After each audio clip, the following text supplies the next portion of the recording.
Caps for sale. Once there was a peddler who sold caps, but he was not like an ordinary peddler carrying his ware on his back. He carried them on top of his head.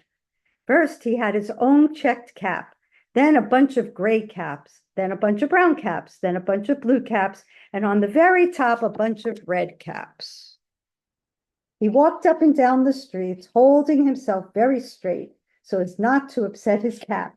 As he went along, he called, Caps! Caps for sale! 50 cents a cap! One morning, he couldn't sell any caps. He walked up the street and he walked down the street calling, Caps! Caps for sale! 50 cents a cap! But nobody wanted any caps that morning. Nobody even wanted a red cap. He began to feel very hungry, but he had no money for lunch. I think I'll go for a walk in the country, he said. And he walked out of town slowly, slowly, as to not upset his caps. He walked for a long time until he came to a great big tree. That's a nice place for a rest, he thought. He sat down very slowly under the tree and leaned back little by little against the tree trunk as to not disturb his caps. Tree. Then he put up his hand to feel if they were straight. First, he checked his own cap. Then he checked the gray caps. Then he checked the brown caps, then the blue caps, then the red caps on the very top. They were all there, so he went to sleep. He slept for a long time. When he woke up, he was rested and refreshed. But before standing up, he felt his hand to make sure his caps were in the right place. All he felt was his own checked cap. He looked to the right of him, no caps. He looked to the left of him, no caps. He looked in back of him, no caps. He looked behind the tree, no caps. Then he looked up into the tree, and what do you think he saw? On every branch sat a monkey. On every monkey was a gray or a brown or a blue or a red cap.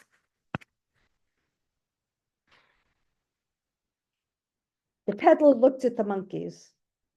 The monkeys looked at the peddler. He didn't know what to do. Finally, he spoke to them. You monkeys, he said, shaking a finger at them. You give me back my caps! But the monkeys only shook their fingers back at him and said, tss, tss.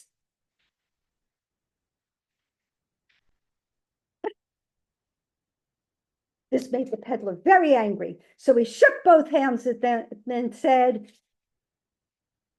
You monkeys, you give me back my caps! But the monkeys only shook both their hands back at him and said, tss, tss, tss.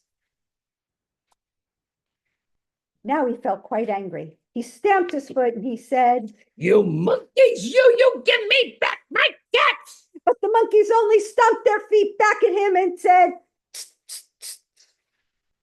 By this time, the peddler was really very angry. He stamped both feet and shouted, You monkeys, you give me back my caps! But the monkeys only stomped both their feet at him and said, tss, tss, tss. At last, he became so angry that he pulled off his own cap and threw it on the ground and began to walk away. By then, each monkey pulled off their cap. All the gray caps, all the brown caps, all the blue caps, all the red caps came flying down out of the tree. So the peddler picked up his caps and put them back on his head. First, he checked his own cap, then the gray caps, then the brown caps, then the blue caps, and then the red caps on the very top. And slowly, slowly, he walked back to town calling, Caps! Caps for sale! 50 cents a cap! Hope you like the story, Lila.